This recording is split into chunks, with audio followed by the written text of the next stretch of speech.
በእኔና በአብ መካከል ያለ መውደድ አይደል? አባቴ እኔን እንደወደደኝ እኔ እናንተን ወድጃችኋለሁ፣ በዚህ ፍቅር እርስ በርሳችሁ ተዋደዱ አለ።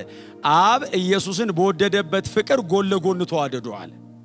አብ ኢየሱስን ምን ያህል ይወደዋል አላውቀውም፣ ምን ያህል እንደሚወደው መጠን የለውም። ያ ፍቅር ፈሷል እኛ መሃል። እንኳን አብ ወልድን የወደደበት ይቀርና እኔ ልጄን የወደድኩበትን ፍቅር እኔ ራሴ ማብራራት አልችልም። የሆነ ቀን የነኩኝ ቀን ነው ትዝ የሚለኝ። ምን ያህል ተወዷል ብትባሉ አታውቁትም አይደል? በጣም ነው የምወደው ነው የምትሉት። ልጅ ጉንፋን የያዘው ቀን ነው የሚገባ። የሆነ ቀን የያዘው ቀን አትችልም፣ መቋቋም አትችልም፣ የምትሆነውን ታጣለህ።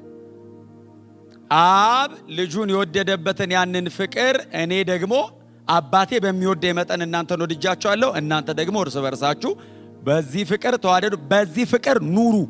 በጣም የሚገርማችሁ አንድ ቻሌንጅ ያደረገኝ ዮሐንስ 15ን ሳነብ በፍቅሬ ኑሩ ነው የሚለው። በፍቅራችሁ ኑሩ አላለም፣ በፍቅሬ አለ። እኔ ነኝ የሰጧችሁ ይህን ፍቅር፣ በእኔ በሰጧችሁ ፍቅር ኑሩ አለ። በጣም ትሬንድ ሆኖ ሰው በጣም ተለማምዶ የሚያመጣው ፍቅር አለ። አዎ የተሰጠ ፍቅር አለ። በፍቅሬ አለ። ጌታ ይባረክ። የእኔና የኢየሱስ ግንኙነት የጥቅም አይደለም፣ የህይወት ነው። ሰምታችሁኛል? የሆነ ነገር ያደርግልኝ ይሆን፣ ጥላውን የሆነ ነገር ይሰራልኝ ይሆን ብሎ አይደለም። ለዘላለም ሊያኖረኝ ነው የጠራኝ። ከነ ድካሜ ነው የጠራኝ፣ ከነ ውድቀቴ ነው የጠራኝ። ድቅድቅ ጨለማ ውስጥ እያለው ነው የወደደኝ፣ እንዲሁ ነው የወደደኝ። ይሄ ፍቅር ኢየሱስ እኔን ያዳነበት ብቻ ሳይሆን እኔ እናንተ ልወድበት የሚገባ ፍቅር ነው። ዮሐንስ እንደምታውቁት የፍቅር ሐዋርያ ነው። ሰውየው ራሱ የፍቅር ሐዋርያ ነው። በጣም አብሮ መኖር፣ መተሻሸት፣ መነካካት ከኢየሱስ ጋር አብሮ በጣም ብዙ ያሳለፈ ሰው ስለሆነ ሰውየው ራሱ የፍቅር ሐዋርያ ነው። በእርግጥ በኦርነጌስ ቢሆንም የነጎድጓድ ልጅ ቢሆንም እርስ በርስ ተዋደዱ ብሎ 3 ቁጥር ወረድ ብሎ የተረገመ ይሁን ቢልም ስለ መኖር ሲያወራ በፍቅር ነው። እውነት ላይ ሲመጣ ነው የሚረግመው። ኢየሱስን የካደ መቼስ ዮሐንስ አይታገስም።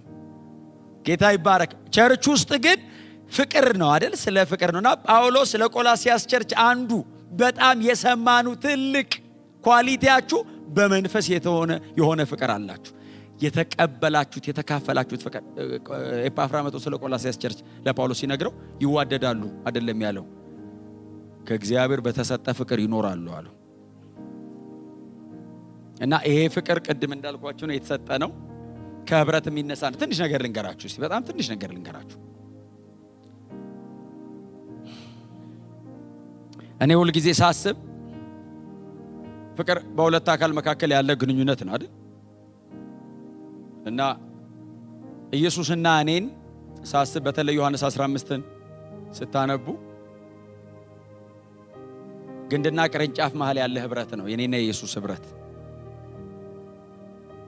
ግንድና ቅርንጫፍ መሃል ያለ ህብረት ነው። እና ጌታችን ኢየሱስ ክርስቶስ እንደዚህ ያለ፣ እናንተ በእኔ ብትኖሩ፣ ክብር ለኢየሱስ ይሁን። ይሄ ህብረት ጎን ለጎን መቀመጥ አይደለም፣ የህይወት መካፈል ነው። ይሄ ህብረት በመኖር ውስጥ ነው። ፕሪንሲፕል አይቀድምም፣ በህይወት መኖር ነው የሚቀድመው። ፍሬ ከመኖር በኋላ የሚመጣ ነው። ፍሬ ግንዱ ላይ እየኖርኩ ማረገው ነው፣ ውጤት ነው። ፍሬ መኖር ነው የሚቀድመው። ህይወት አለ። ክብር ለኢየሱስ ይሁን። በጌታ ሆናችሁ የምታፈሩት ነገር በሙሉ እሱ ላይ ከመኖር የሚመጣ ነው። ግንዱ ላይ የሌለ የግንዱ አይነት አያፈራም። ጌታ ኢየሱስ ክርስቶስ ኑ ሲለን ጎን ለጎን ተቀመጡ አይደለም ያለን፣ ይሄንን ህይወት ቅዱ ነው ያለው። ጠጡ፣ አንድ አይነት ህይወት ይኑር ነው ያለው። ግንድና ቅርንጫፍ መሃል ያለውን ህብረት ጳውሎስ ሲያስቀምጠው፣ ዮሐንስም ሲያስቀምጠው ኮይኖኒያ የሚል አንድ የግሪክ ቃል ይጠቀማል። ሜቶክና ኮይኖኒያ የሚል ሁለት ቃል ነው ያለው። በብዛት ኮይኖኒያ የሚል ቃል ነው ህብረት የሚለውን ቃል የተጠቀሙት ማለት ነውና ቅርንጫፍ ባይዘዌ በተለይ የወይን ቅርንጫፍ የሚጠቅመው ግንዱ ላይ እስካለ ድረስ ብቻ ነው። ከግንዱ ላይ የተቆረጠ ቀን ለምንም አይሆንም። ሰብስበው ወስደው ያቃጥሉታል ነው ያለው። ባይዘው አጥር እንኳን አይሰሩበትም። ስለዚህ የሚጠቅመው ግንዱ ላይ እስካለ ድረስ ብቻ ነው። እና ወይኑ ደግሞ እንደምታውቁት እስራኤል ነው፣ እኛ የበረሃ ወይራ ነን። እግዚአብሔር በረሃ ሄደ፣ ወይን አለው እና በረሃ ሄደና ሊያድነን ፈልጎ ነው። ልጁ ሲሞት ሄዶ ከግንዳችን ላይ ሰበረን፣ ቃህ አድርጎ ሰብሮን ይዞን መጣ እና ገና በርጥበታችን ነው ይዞን የመጣው። እርጥብ እያለን ይዞን መጣና ግንዱን ፈቀፈቀው፣ ፍቆ ግንዱን አደማው። ከዛ ያንን የበረሃ ወይራ አምጥቶ ግንዱ ላይ አጣበቀውና አሰረው። ወይራው የወይን አፈራ። ትራንስፕላንት አድርጎ ነው። ሕይወት ተካፍለናል።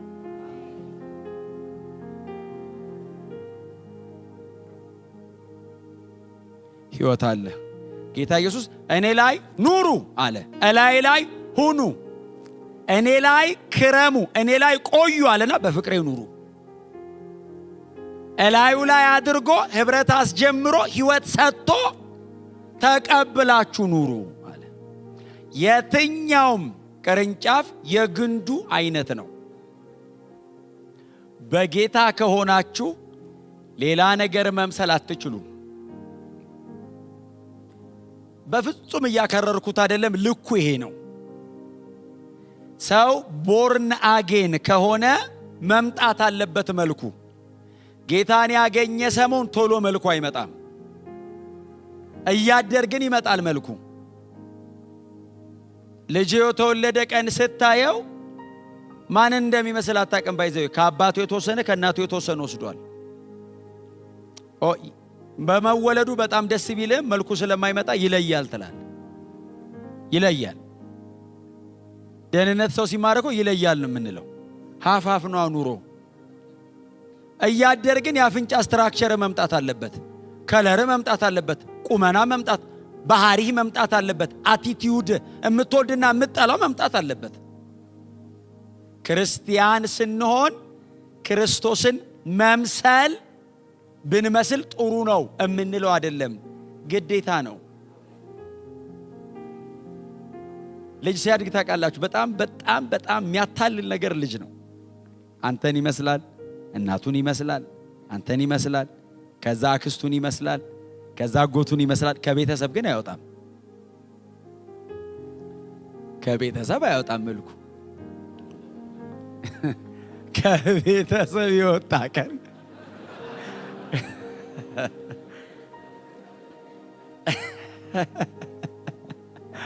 እኔ አሁን ልጄ እኔን ሲመስል አላመሰግንም፣ ፕሬዝ ጋድ አልልም፣ ግዴታ ነው። ያው ፍሬ ያለች ጾታ ብቻ አይደለም መልክ ይወስዳል። ሰምታችሁኛል ወይ?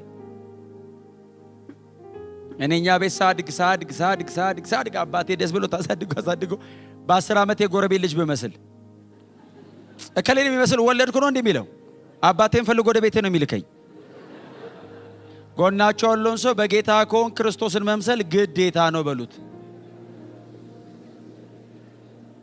አንዱ ክርስቶስን የምንመስልበት አንዱና በጣም ዋነኛው ባህሪያችን ፍቅር ነው። አንዱና ዋነኛው ባህሪያችን ክብር ለኢየሱስ ይሁን።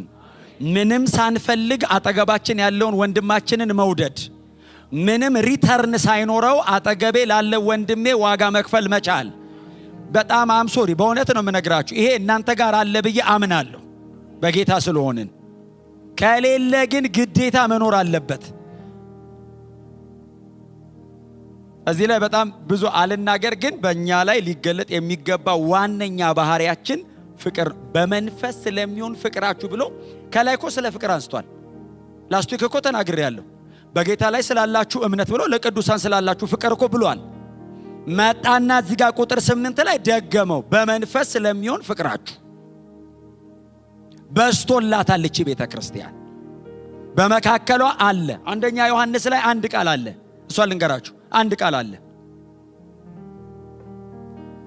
ጌታችን ኢየሱስ ክርስቶስ እኛን እንደወደደን ሲል ዮሐንስ ጉባኤው በሙሉ አሜን ይላል። ወረድ ብሎ እዛው 4 ነጥብ አያረግም፣ ነጠላ ሰረ የሚቀጥል ሐሳብ ነው።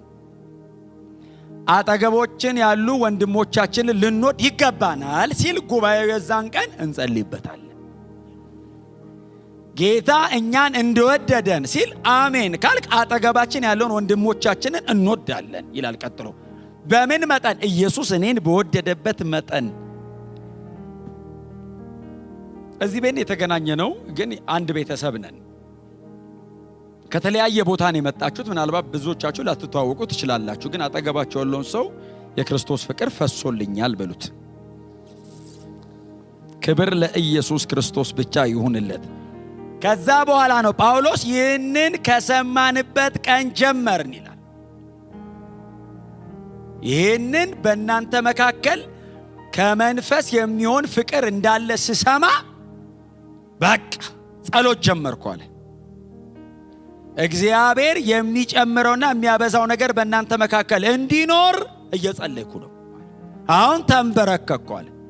እንደነዚህ አይነት ጠንካራ ጸሎቶች ምናልባት ከዚህ በፊት ጳውሎስ የጸለየው 2 ነው። ይሄ 3ኛው ነው። የጳውሎስ አፖስቶሊክ ፕሬየርስ ብለው የተቀመጡት 2 ናቸው። አንደኛው ኤፌሶን ምዕራፍ 1 ከቁጥር 15 ጀምሮ ነው። ሌላኛው ዘ ኤፌሶን ምዕራፍ 3 ላይ ያለው። ከዛ ቀጥሎ ይሄኛው ነው። ሰማው አለ። አዎ አሁን ደግሞ ጸሎት ጀመርኩ አለ። ይሄንን ከሰማንበት ቀን ጀምሮ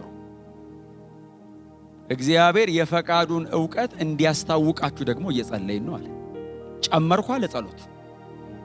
በእናንተ መካከል ከመንፈስ የሆነ ፍቅር አለ፣ በጌታ ላይ እምነት አለ፣ ለቅዱሳን ሁሉ ያላችሁ ፍቅር አለ። አዎ በጣም ተስፈኛ ናችሁ። አዎ በወንጌሉነት ተስፋ አግኝታችኋል። አዎ አሁን ደግሞ ይኸው ጨምራለሁ ተንበርክኬ። ምንድነው ጳውሎስ የምትጸልይልን ሲሉት ሞዴል ፕሬየር ነው ተጻፈ። የፈቃዱን ዕውቀት እንዲያስታውቃችሁ፣ የእግዚአብሔር ፈቃድ ምን እንደሆነ እንድታውቁ። ክብር ለመንፈስ ቅዱስ ይሁን።